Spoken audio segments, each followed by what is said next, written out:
begin to be birthed. In my Father's house, there are many places. Many places. Many places.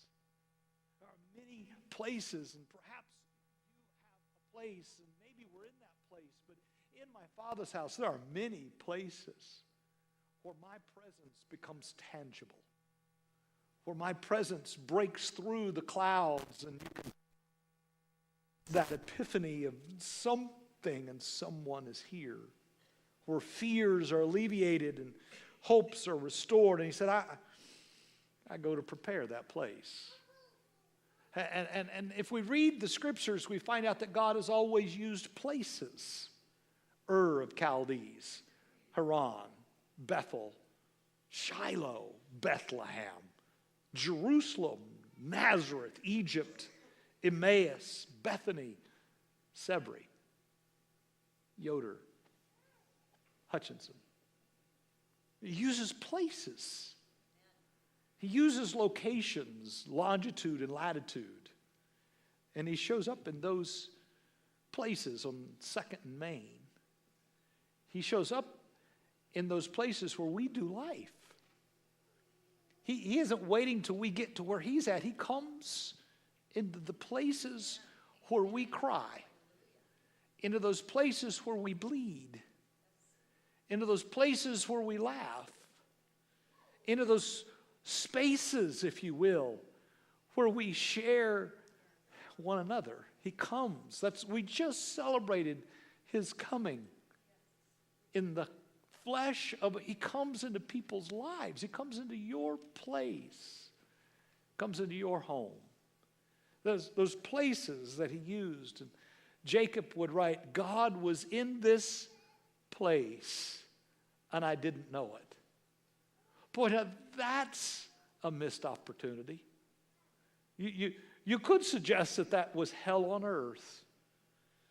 To be in a place and he's willing to be in that place, but you're unaware that he's in that place, and the beauty and the goodness and the truth is veiled because your mind, your imagination is polluted by the voices of this world, by the worries of a soul.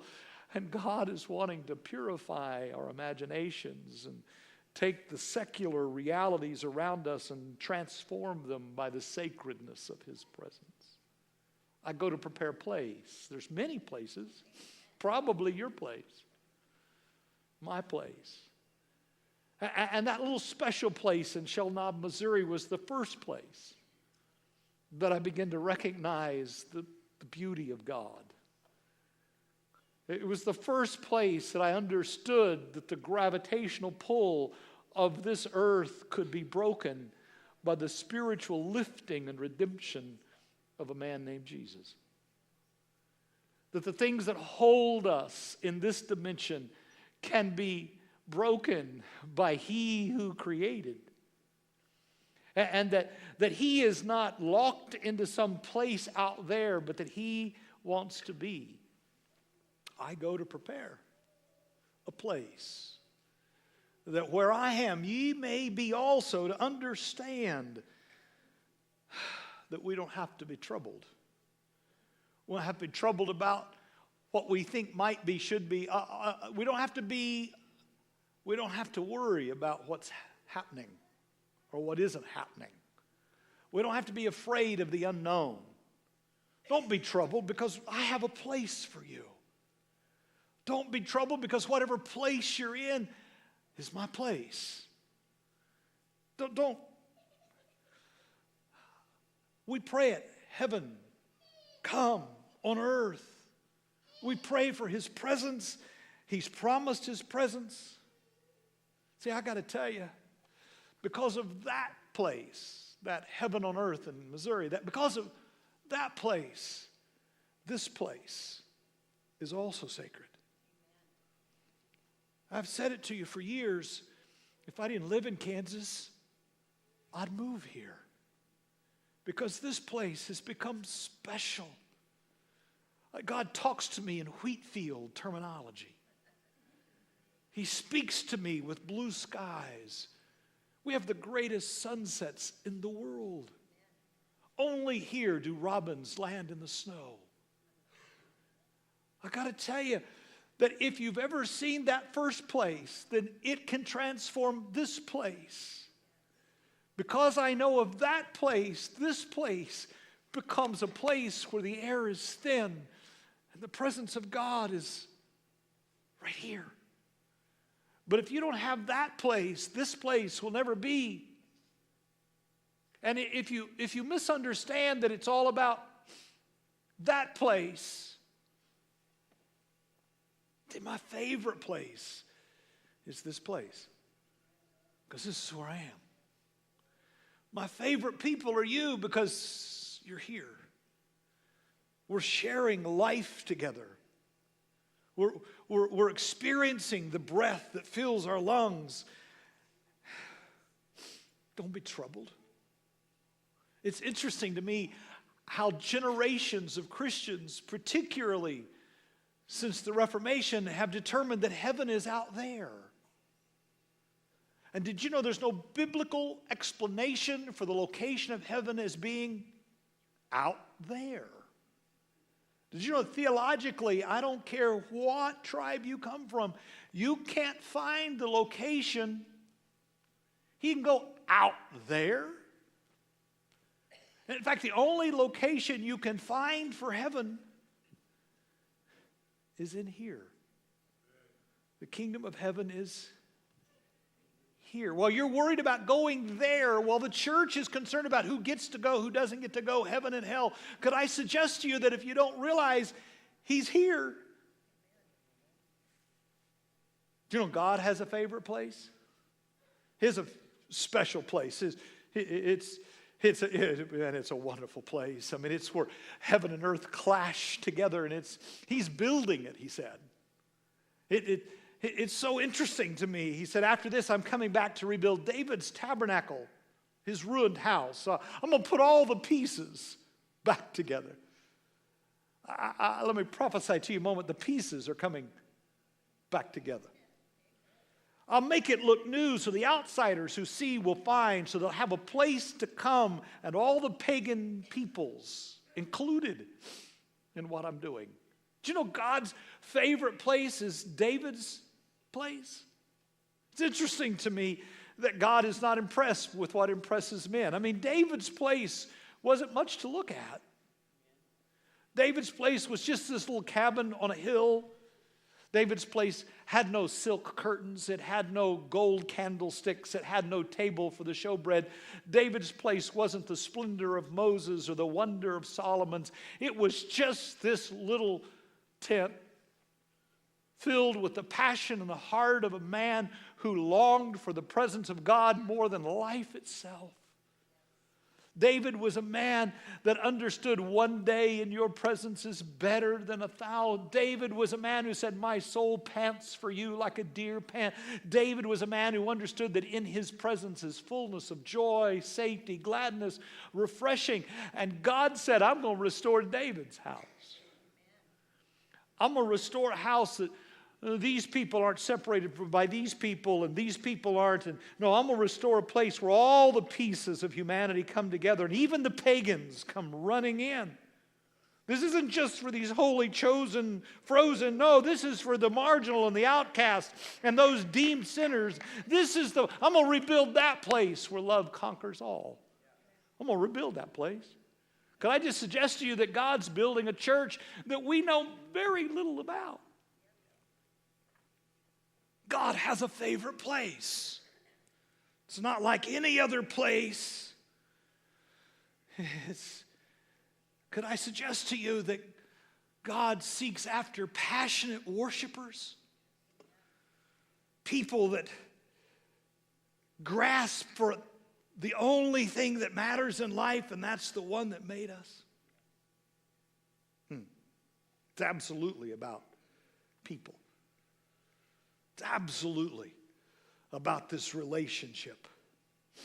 And that Jesus, did you know, everywhere he stands, every place he goes, he transforms that place. He changes it. That when he stepped onto the road of Emmaus and began to walk with those two men who were running from the crucifixion, did you know it changed them?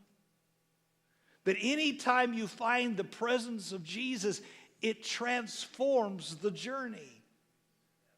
That God joins you on your journey long before you journey with him. That before you ever walk with God, he was walking with you and he was transforming your journey. That when he sat down at the table with them, he transformed that meal by merely being present. That when he stepped into the grief of Mary standing outside of the tomb in the garden, did you know he transformed that experience around that grave? Did you know that his presence at a gravesite can alter the experience? That when he shows up outside of those things that you've buried, that the presence of Jesus can transform every place, even the place you're in. That he steps into the upper room with huddled disciples afraid to step out into the streets, and he transforms not just the place, but the people in that place to where they come running out of the upper room and become the witnesses of the Christ that has filled them. Listen, God's favorite place is you, your heart, your life, your journey, your grief, your table. That we today are people that are supposed to recognize that he's prepared many places. That he's prepared our hearts and our souls, and that because of that place in heaven in Missouri, in Shelnob, because of that place, I recognize that God desires to be in every place. And that the key is whether or not I'm aware that the same God that met me there is the same God that's here. And that I have the opportunity. It's a great caveat in this story. Thomas goes, Christ goes, well, you know where I'm going, and you know the way. You know the way. And Thomas goes, what are you talking about? We don't, what are you talking? We don't know where you're going, and we do not know the way. And Jesus said, oh, yes, you do. I am. You've been following me for 3.5 years. I am the way. There's a way. Say a way. There's so many people that miss the presence because they don't know the way. And yet the way is so clear. I am the way. Listen, the way we live is important. The way you live, the way you move, the way you be, the way you face life, can I just say to you, it matters. That most of the time people are living in a way that causes them to be blinded to his presence that would change this place. That the ways matter. If you don't believe me, ask Adam and Eve. The way you pick the fruit matters. It matters. Yeah, but that's not fair. Well, I could give you the theological ramifications of trusting and stealing. I could do that. But now, just suffice it to say, you weren't supposed to take that. The way we live matters. Ask Cain and Abel. Again, I don't have the time to unpack for you the distinctions between taking a tomato and offering it as a sacrifice or taking the firstborn of the flock and offering. There are huge theological, historical ramifications about it. But suffice to say, God said, I like that way, but I don't respect that way. It matters. The way we live matters.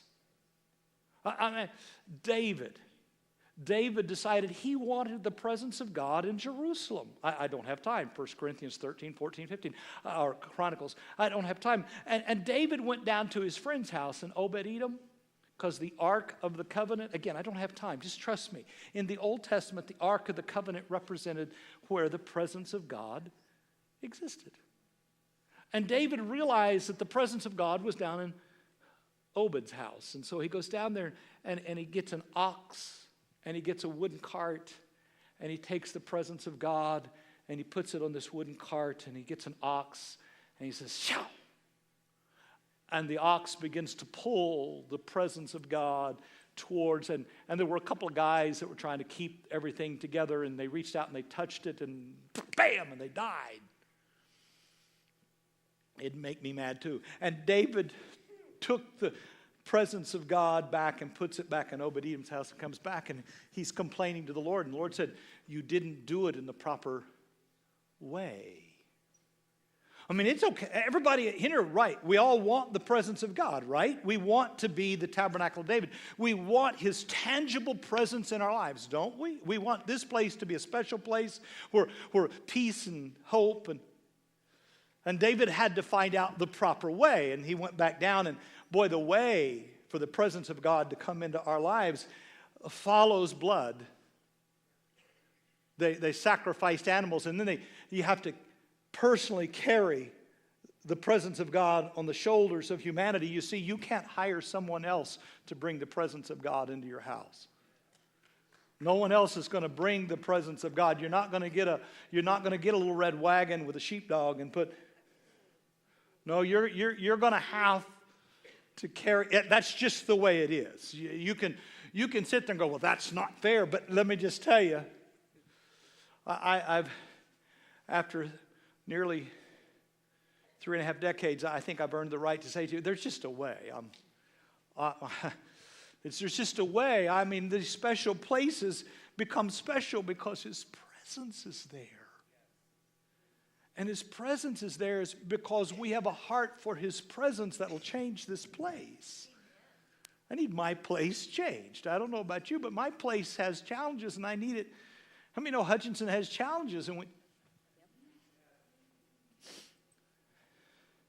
And we understand there is a way. He said, "You know the way." Caveat, I've been doing this a moment. Just, come on, some of you have shared a life with me. We've lived together. Bruce, Carol, come on, we've lived a lifetime.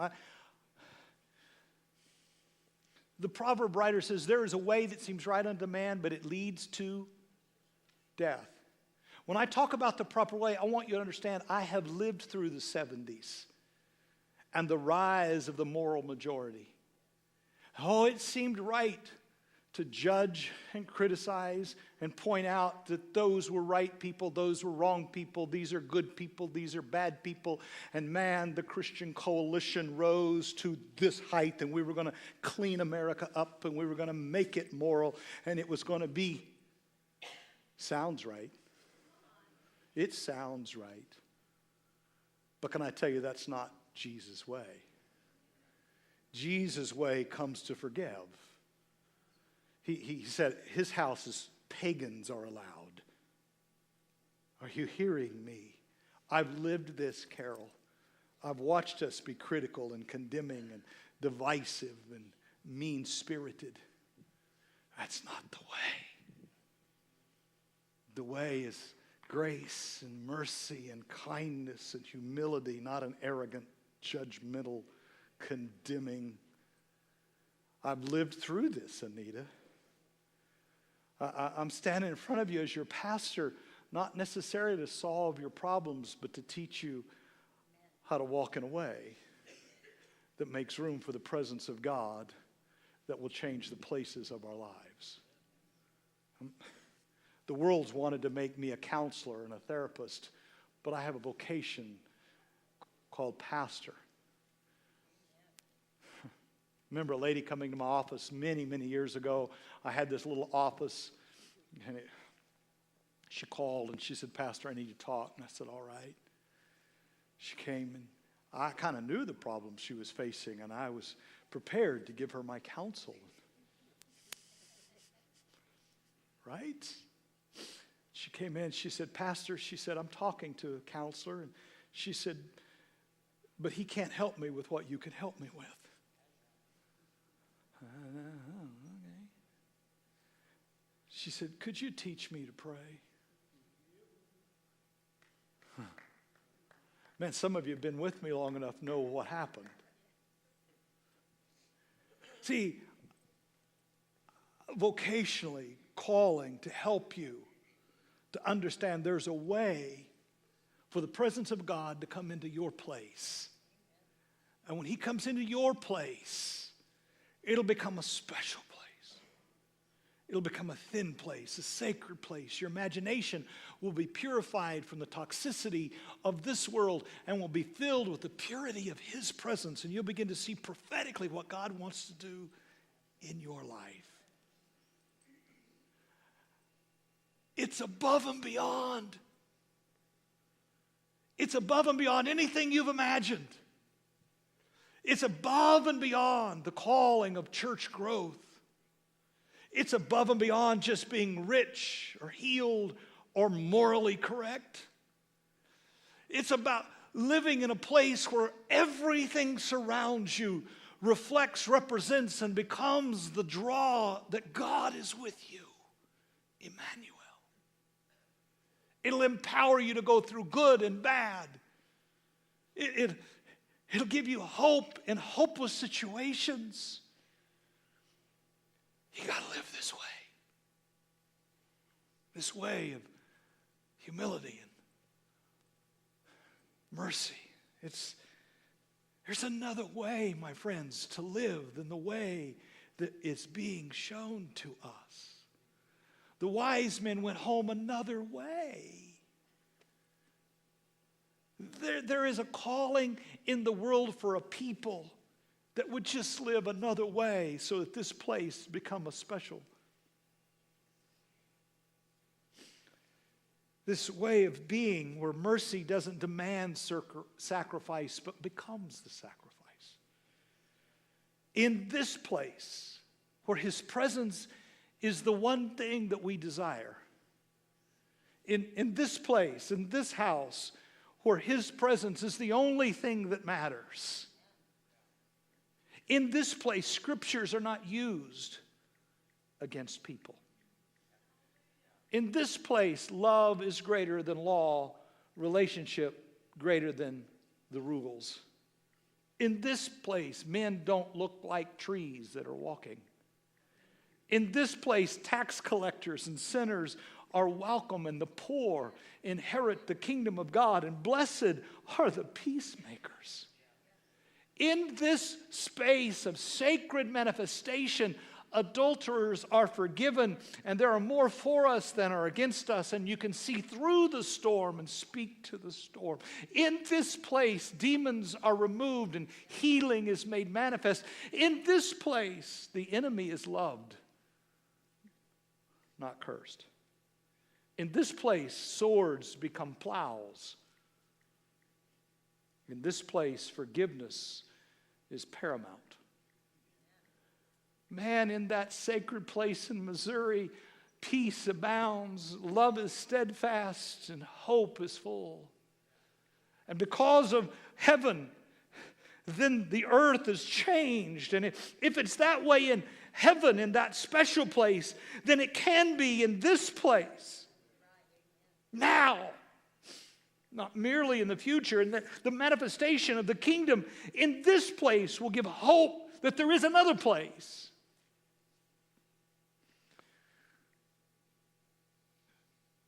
To him who is able to do exceedingly above and beyond all I could ask, think, or imagine, according to the power that worketh within me to manifest his presence in this place.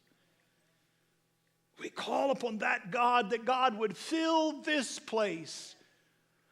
For the anthem that Sean is singing is the anthem and the hymn of 2019 for me. Fill this place, oh God. I'm on my knees and I'm crying out that you would come into this place and make it sacred, holy, and other.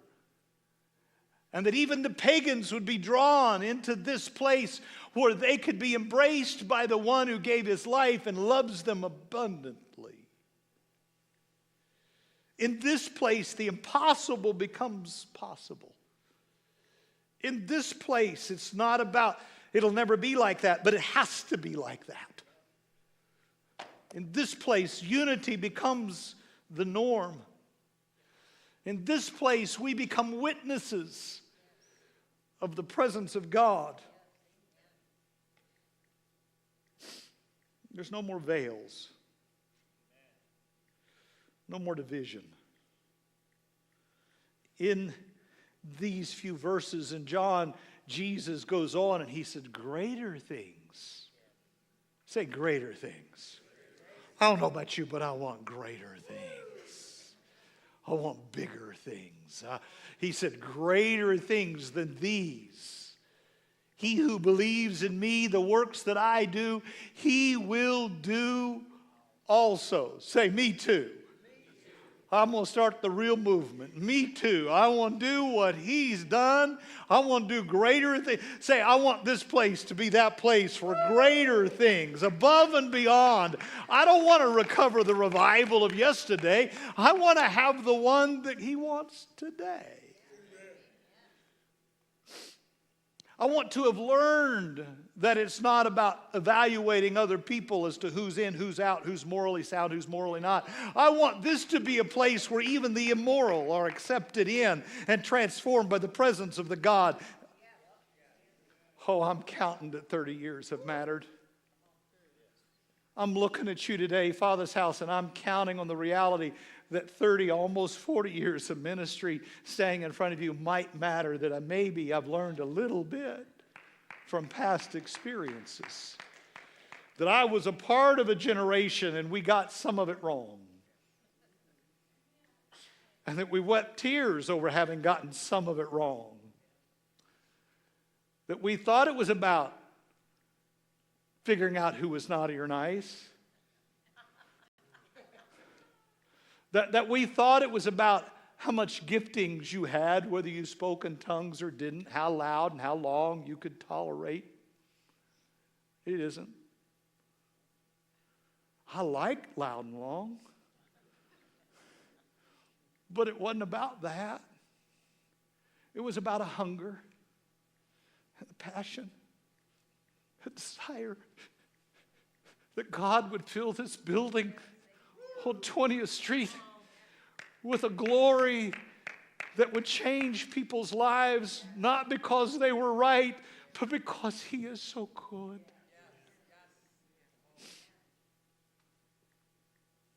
I'm counting on the fact that I'm going to be able to stand in Hutchinson, Kansas and say, this is a special place.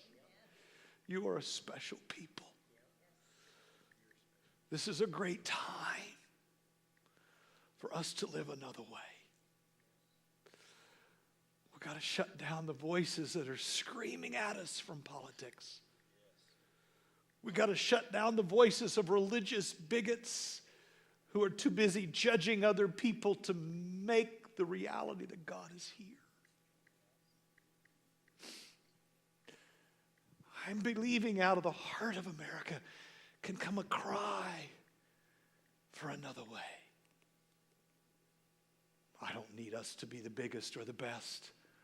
I just need our imagination to be purified and our voice to be clear. Greater things. Whatever you ask, if you love me, and I will pray to the Father and he'll give you another helper. Oh my God, I need another helper. I've come to realize I can't live, pastor, be married, be a parent. I can't be without another. I got to be It's not about whether I can build a tabernacle with my hands or a temple with my hands. This is about whether or not there's another one on the inside of me that can make me the temple and the house of his choosing. This is about another one working on the inside of us, accomplishing in us and through us that which only he could imagine. That we were created in the image of another who we have never seen. That there is an invisible God and that we are his image. If we could only imagine what it would be like. It's above and beyond anything we've seen. It's wholly other. I want that. You can't put him on a cart and pull him into town. You have to put him on your shoulders. Listen, I have a master's degree that I paid $27,000 for. Whew. My family sacrificed time with Dad so I could get this stinking degree. And I walk off the stage after I'm in top hat and black. And the Lord said, you think you got a degree in church growth, but you got a degree in church cancer.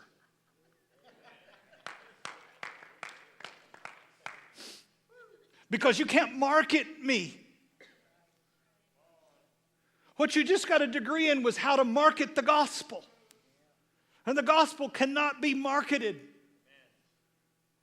Church growth is all about reading the consumers and finding out what the consumers want and building a Target next to Walmart, a Lowe's next to Home Depot, a McDonald's next to Burger King, and serving up what you want so that we make customers out of you.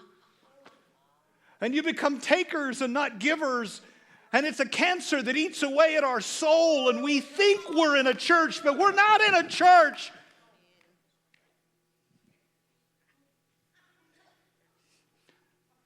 Another way. There's another way that calls you to respond to the one that's given you everything.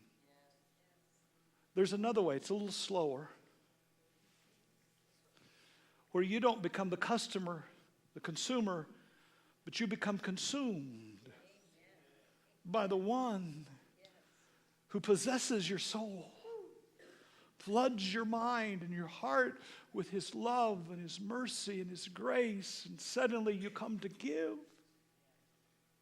and not receive. You come to contribute. Am I making any sense? Church is far more than gathering people in a room together. It's far more than getting the sticker on your bumper.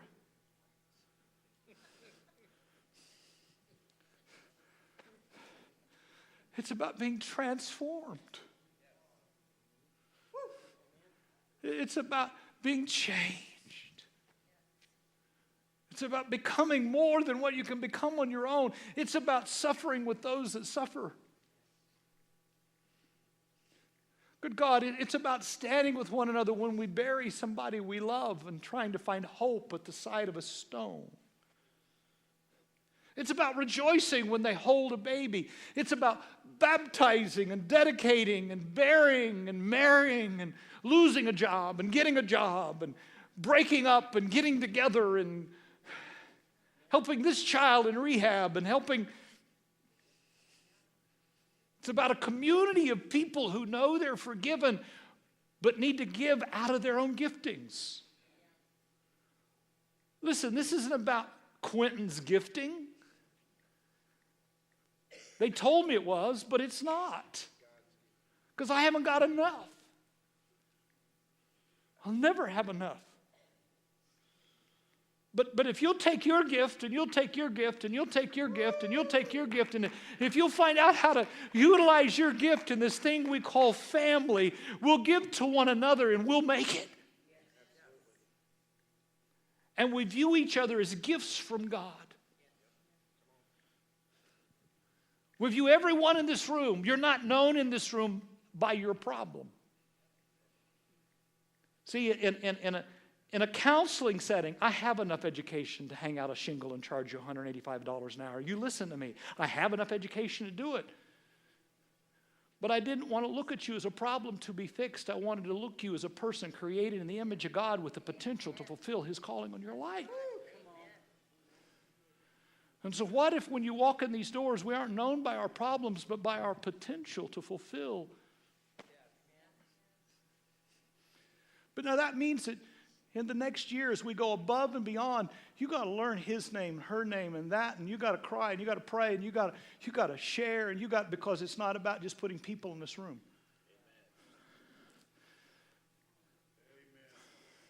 Because a special place is about the laughter I hear of my Father who's long in heaven.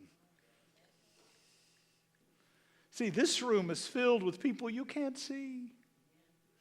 But I can see Margaret sitting there. I can see Dale sitting there. I can see, oh, you don't understand. Listen. above and beyond anything we could ever ask or imagine, to lift up our eyes from whence comes another helper that fills us with himself and transforms our lives in this place into a place that others can find safety and peace. No veils, no restrictions.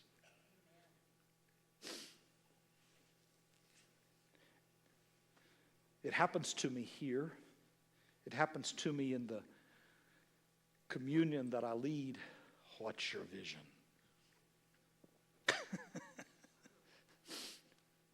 I don't have a vision. You are. See, people are tired of hearing about visions. I remember after building this building, we were pumped. Gee, we were high. And about 3 years, it went. I watched it. I missed this couple for about 6 weeks. I went to their house. I said, man. I walked in, sat down. I said, hey, been missing you. Yeah, been missing you. Yeah. We accomplished something great, didn't we, Pastor? Yeah. We did it. Build a building. I remember it. Like it was yesterday, I remember it. I said, well, yeah, but now we... They said, we got up several Sundays ago and I just decided to go fishing. And she made a picnic lunch and we went out fishing and I went fishing and we ate picnic lunch and we got home and, we felt really good. Lightning didn't strike. We weren't dead. And we just, Pastor, we're not going to leave the church. But we've just.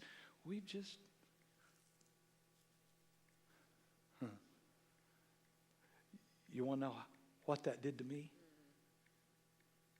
Because see, it wasn't about building the building to me. The building isn't sacred.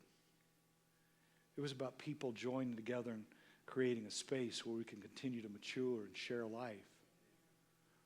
And I was crushed because I thought we were in this to become people, not to build a building. We leveled. It didn't change. And when I went to my church growth gurus, what do? Build another building. People have to have something tangible to bite into and have a goal and a vision to chase after. I thought, you are nuts. That's the American way. That's consumeristic. You know how small they made you?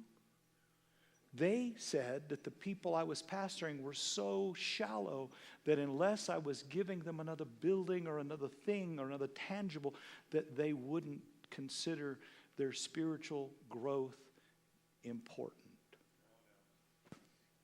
I'm just sharing with you the journey of a pastor over the last 25, 30, 35. I'm just sharing with you what's happened in me.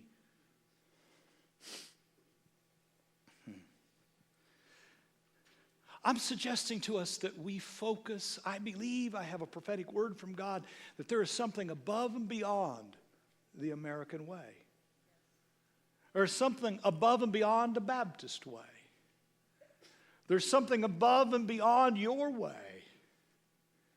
There is a way to live that will carry the presence of God into every place of our lives, and that every place of our lives will become a sacred place where the presence of God is made manifest and where people find and discover and develop and become everything God's called them to be. And the only thing that matters is whether His presence lives among us, and He lives among us as we forgive and share and carry and take out of our personal giftings and give to one another. That in the intimacy of how we love one another, there is where God says, I'm going to rebuild that tabernacle, because this tabernacle has no walls or shelves or no beautiful paintings. It's just a place of passion, a place of praise, a place of worship. Yes, you're going to hear me talk as a pastor. We need to redo the carpet, and we need to do the bathrooms, and we need to. But that's not the vision. That's just what you do for housekeeping. Right? And we need some housekeeping done around here. But I'm trying to say to you as we begin 2019, the housekeeping's not the vision. But if it wasn't for that place in Shelnob, that heaven that he's at, I wouldn't be empowered to be.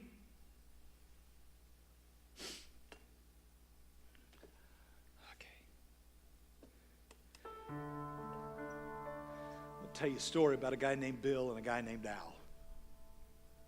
A few years ago, Charlotte called their favorite son, Billy Graham. They said, Dr. Graham, we know that you've got Parkinson's, and we know we don't expect you to come preach a sermon, but could you come and greet us? So Dr. Graham did. He showed up. I watched it. And he showed up, and he said, so honored to be here. He goes, I look good, don't I? I went and bought a new suit.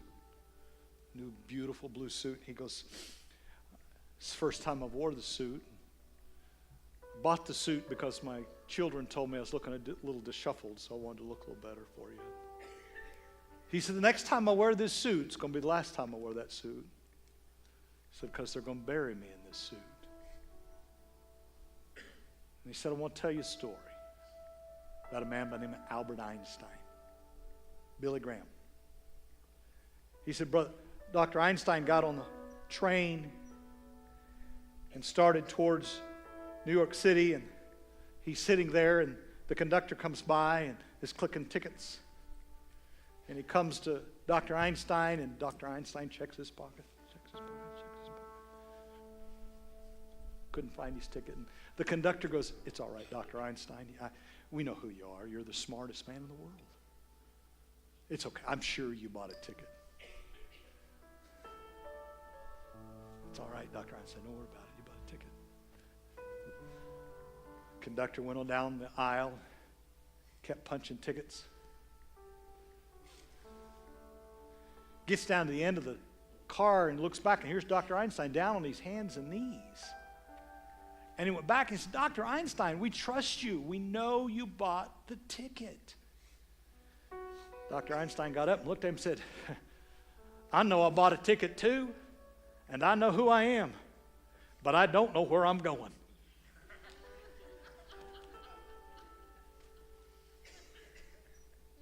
Dr. Graham stood there and he said, I might not be the smartest man in the world, but I know where I'm going.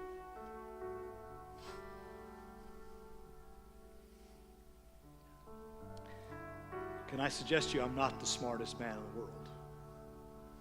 I'm not the greatest evangelist of all time. I'm just a pastor from Hutchinson, Kansas. But because I know he went to prepare a place for me, because I know where I'm going, I know how to live where I'm at. I believe, Father's house, that our next season is above and beyond anything we've ever imagined if we'll live his way. If we'll usher in his presence his way.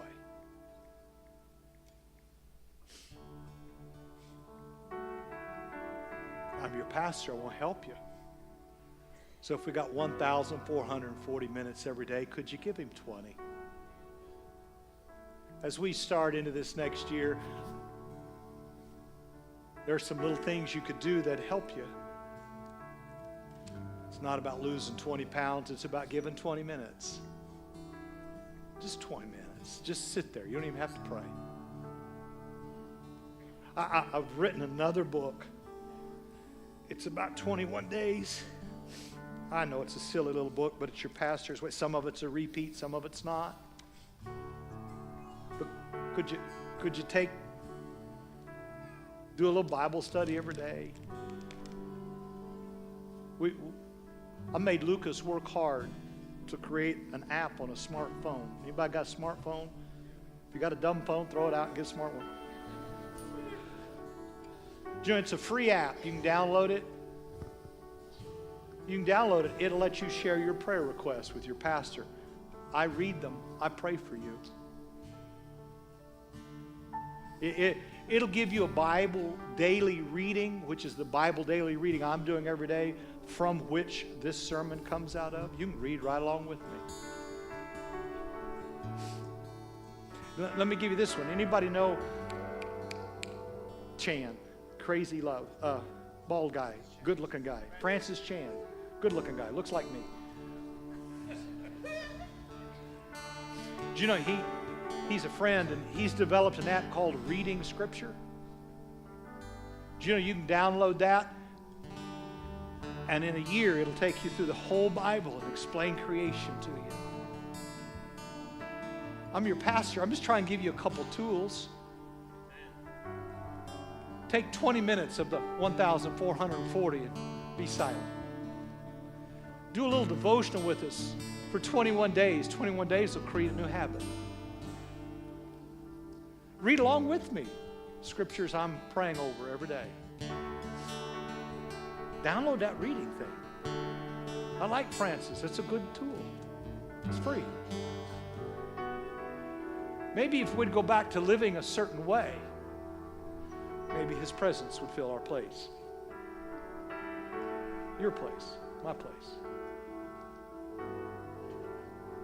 Church, I believe we're on the edge of a better revival than we experienced in 99, 2000, 2001, because I think I'm a little more mature. Say with me, above and beyond. That's where we're going. Oh, come on, I'm from Kansas. To the stars through difficulties. And you're going, what in the world is that? Go look at your flag.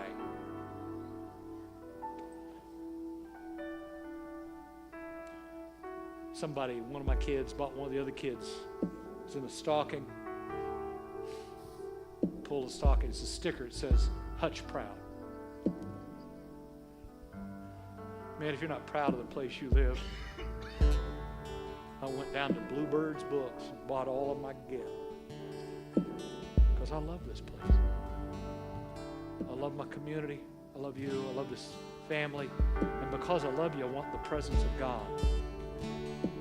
I want his presence to be so tangible that it heals your body and fixes your marriages just because you worship.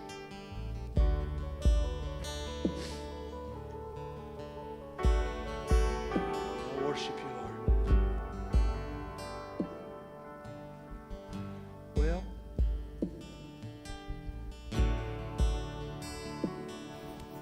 Billy and Al and Q. I know where I'm going. I got my ticket because I know I can live today.